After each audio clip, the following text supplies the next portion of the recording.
Warahmatullahi wabarakatuh. Selamat berjumpa kembali dengan channel Bela Agama. Video kita singkat saja, Faul Jeng kejang-kejang karena ada tsunami mualaf di Pulau Nias. Sama lagi ya, Faul Jeng kejang-kejang atau stroke juga boleh karena adanya tsunami mualaf di Pulau Nias yang di sana itu hampir 90%-an ya itu beragama Kristen ya. Oke. Ini judulnya saya ambil dari Dapur Sukacita berjudul Live Joseph Paul Jeng Nias diislamkan. Di sini saya coba dulu ya menayangkan fakta bahwa Paul Jeng tidak rela atau dia akan mencoba bersaing gitu ya. Akan mencoba bersaing dengan muslim yang sudah mencoba dan berhasil membuat banyak anak-anak muda gitu ya, orang-orang milenial itu mau masuk menjadi mualaf ya. Saya ambil dari menit ke 1 ya, semenit. Oke, di sini ya, menit ke 1. Oke, next. Nias adalah saudara kami dan kita tidak rela kalau Nias itu diislamkan dengan cara yang licik. Oke, Nias tidak rela kalau Nias diislamkan dengan cara yang licik. Nah, kata-kata licik ini perlu kita pertanyakan, licik yang bagaimana begitu ya. Oke, kita langsung ke menit 5.13 ya. 5.13. Di sini dia ngomong juga masalah Nias, sudah saya rekam. 5, oke sini ya.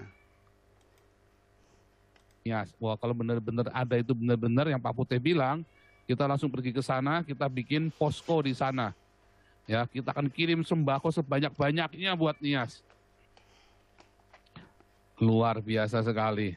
Ya, akan ngirim sembako sebanyak-banyaknya buat Nias, janji ya. Oke, yang pertama katanya, saya tidak rela Nias diislamkan kembali dengan cara yang tidak benar. Mari kita cek ya sejarah. Ini sejarah di 1796 ya. Nias itu sudah warnanya biru. Ini pun baru sudah warna biru. Jadi Sumatera Utara itu mengenal namanya dua sistem kepemimpinan. Pertama, kepemimpinan kesultanan di selatan ya, termasuk Barus juga termasuk Nias. Nah, yang hijau inilah kesultanan, artinya pengaruh dari Aceh dan juga pengaruh daripada Pagaruyung yang dari Padri ya, oke. Di utara itu Bakara ya, kerajaan daripada sisi Mangaraja. Artinya apa? Mereka yang menganut agama Parmalim atau agama asli gitu, agama leluhur lah demikian ya, yang mungkin berbau animisme dan dinamisme, dan Islam tidak menyerang, tidak membuat pemaksaan. Ini contoh ya sejarahnya bahwa di Pulau Nias baru ada orang dari Aceh, dari Barus atau apa ya, yang bernama Polim. Ya, mungkin satu marga dengan Panglima Polem gitu ya. Itu pahlawan nasional ya. Menikahi orang Nias, itulah orang pertama Nias yang masuk Islam. Ya, dapat dicek di sini ya bahwa dalam sejarah Nias kita tidak pernah melakukan peperangan, yang adalah perdagangan. Oke. Di abad 700 bahkan orang dari Arab, orang dari Cina pun sudah ada ya. Di abad 7 sudah ada orang Cina dan Arab ke Nias menjual hasil jual beli logam gitu, karena di Nias itu banyak emasnya, di Sumatera banyak emasnya, oke. Dan di kerajaan Islam pun sama di sini ya. Ini orang India datang untuk menggali emas di sana gitu, di sekitar Sumatera bagian yang tadi kerajaan tadi ya, kerajaan Barus tadi bersifat perdagangan dan tidak ada peperangan. Artinya apa? Tidak benar bahwa Islam akan masuk Nias dengan cara yang tidak benar, salah. Sejak dulu kami itu menggunakan cara-cara seperti ini. Apa landasannya? La ikraha fiddin. Ini landasannya kan, mana ya? Nah ini ya. Ud'u ila sabil rabbika bil hikmah. Serulah ke jalan Tuhanmu dengan cara hikmah, tidak dengan cara peperangan. Tapi kan di Arab Saudi pak perang, beda lagi dong. Di Arab Saudi itu panas. Di Indonesia itu nggak begitu ya. Oke, demikian. Apa landasan lagi? Ini landasannya la ikraha fiddin qad tabayyana rusyd minal ghayy. Tidak ada paksaan dalam memeluk agama, sungguh telah jelas antara kebenaran dan kesesatan. Al-Baqarah 256. Demikian. Jadi Islam sudah belajar sejak dulu menggunakan cara-cara yang cantik ya. Ini bayangkan, kerajaan pun dibuat dua tempat. Ini kalau mau dihabisin oleh Aceh dan oleh Siak. Justru Bukhara ini membuat perjanjian sama Aceh dan dengan Pagaruyung. Ketika Bukhara ini atau si Mangaraja ke-12 melawan Belanda, dibantu sama Aceh, dibantu dengan Pagaruyung. Demikian loh. Jadi Islam itu sangat toleran sekali ya. Ini fakta. Nah sekarang bagaimana kok Nias jadi Kristen? Nah ini kita harus jujur dengan sejarah ya. Ini faktanya bahwa kalau kita teruskan, ini kan Belanda nih, Belanda sudah masuk ke Lampung. Oke, terus lagi pada tahun berikutnya lagi bagaimana?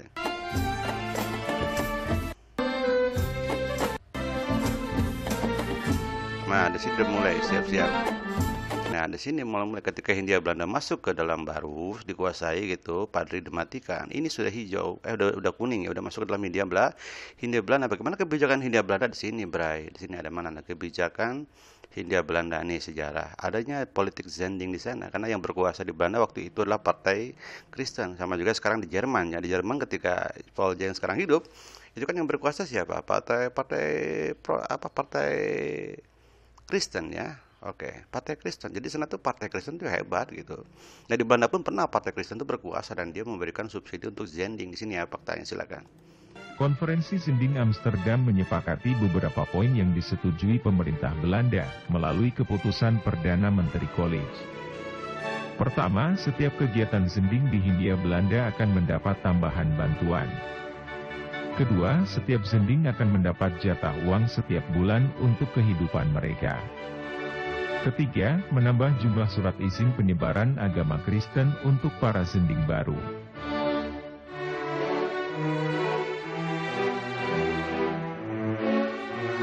Demikian ya faktanya. Jadi mereka dibantu habis-habisan oleh Zending karena mereka kan seperti tadi Belanda itu membawa 3G kan, gold, emas. Kebetulan di Nias di Sumatera itu banyak emasnya. Ada isu katanya India itu terkenal dengan penghasil emas. Ternyata India pun berasal dari Sumatera. Dari Sumatera asalnya, oke. Gold, emas. Mengambil harta dari Raja Jahang. Glory, menemukan atau memberikan kemenangan untuk ratu dan raja. Dan terakhir ini yang gawat, gospel. Ya gospel tadi Zending tadi, Bray ya. Penyebaran agama. Demikian ya. Oke, jadi itulah kira-kira faktanya ya. Jadi Islam itu tidak memberikan cara-cara yang tidak benar dengan cara-cara yang bijaksana, dengan la ikraha fid-din dan dengan ud'u ila sabili rabbika bil hikmah, dengan cara hikmah, Bray. Tidak ada dengan cara-cara lain. Dan bagaimana kalau si Paujeng ke sana membom dengan sembako? Bagus sekali, silakan.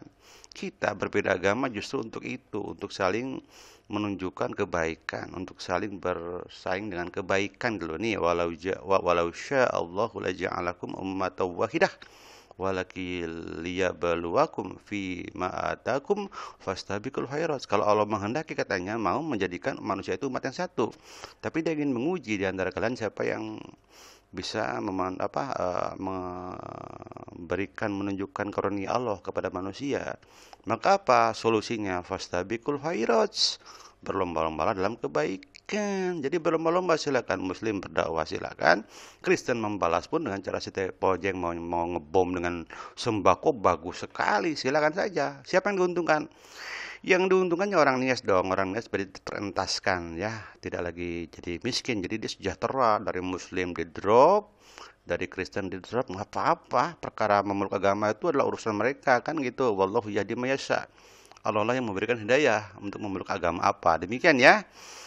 Oke, ini tentang persaingan yang hebat. Saya ingat dengan sebuah lagu ya dari Afgan tentang sadis. Judulnya Sadis, ini tentang persaingan nih antara dua laki-laki. Yang satu dengan cara yang sadis ya. Oh, sebelum itu mari kita dengarkan bagaimana pesan daripada Raja Batak. Karena begini loh. Karena Nias ini kan mau kemana? Mau ke Padang, apakah ada Tesama dan Padang? Mau ke Bukhara atau ke Batak sisi Mangaraja? Apakah mau ke sisi Mangaraja atau mau ke Aceh? Bingung nih Nias ini. Budayanya mau kemana? Kalau ikutin, tapi lebih dekat ke sini ya, lebih dekat ke Batak ya, ke kerajaan. Nah, kita dengar bagaimana Raja Batak memberikan semacam pesan ketika dia mau dihabis sama Belanda ya. Nih. Guru baru.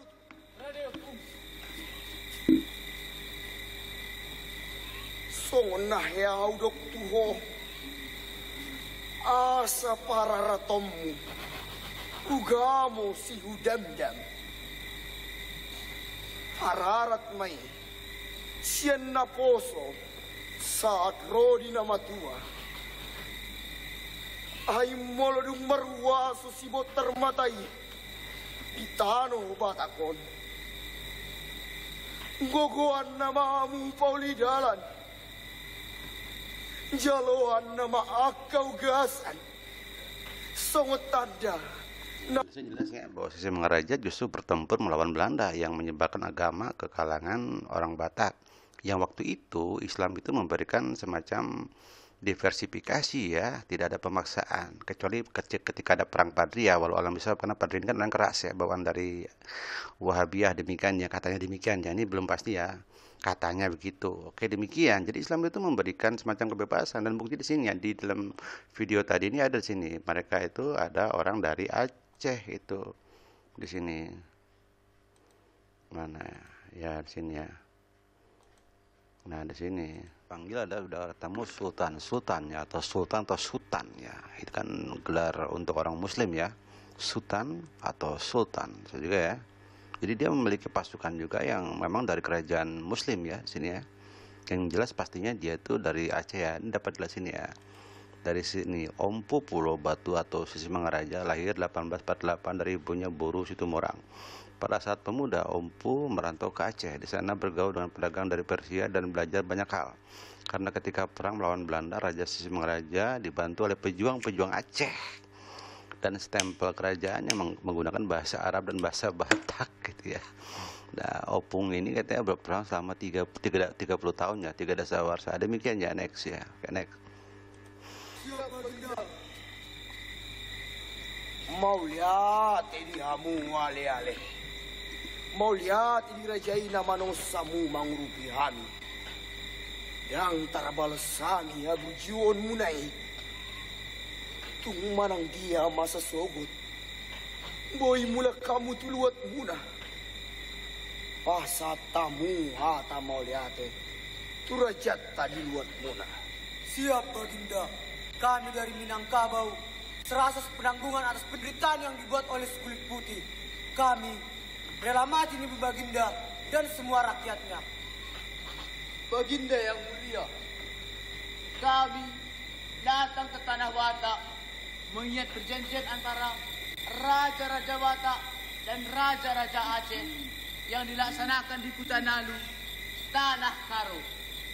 Di situ disepakati bahwa kedua kerajaan akan selalu bekerjasama untuk mengusir kompeni Belanda yang mau merampas tanah kita. Demikian ya, jadi mereka sudah kerjasama, ada semacam MOU gitu antara kerajaan Islam dan kerajaan Batak. Meskipun kerajaan Batak itu beda agama ya, agama Parmalim, tapi memiliki kesamaan. Saya bilang dia suka korban, oke? Islam suka Idul Adha kan, sebentar lagi kita ada sebulan lagi ya. Di Parmalim pun korbannya sama, sapi gitu loh, sama sapi, dan dibagi kepada jamaah, sama Islam juga dibagi kepada jamaah. Kedua, mereka mengharamkan babi, sama Islam juga mengharamkan babi. Jadi Parmalim sama Islam sama, haram babi. Halo. Itu sebuah lagu tadi ya. Terlalu sadis caramu menjadikan diriku pelampiasan cintamu agar dia kembali padamu. Tanpa peduli sakitnya aku, tega niatnya caramu menyingkirkan diriku dari percintaan ini agar dia kembali padamu tanpa peduli sakitnya aku. Semoga Tuhan membalas semua yang terjadi kepadaku suatu saat nanti. Hingga kau sadari yang kau punya, hingga kau sadari sesungguhnya yang kau punya hanya aku, tempatmu kembali sebagai cintamu. Demikian saja, mudah-mudahan dapat bermanfaat. Billahi taufik walhidayah. Wassalamualaikum warahmatullahi wabarakatuh.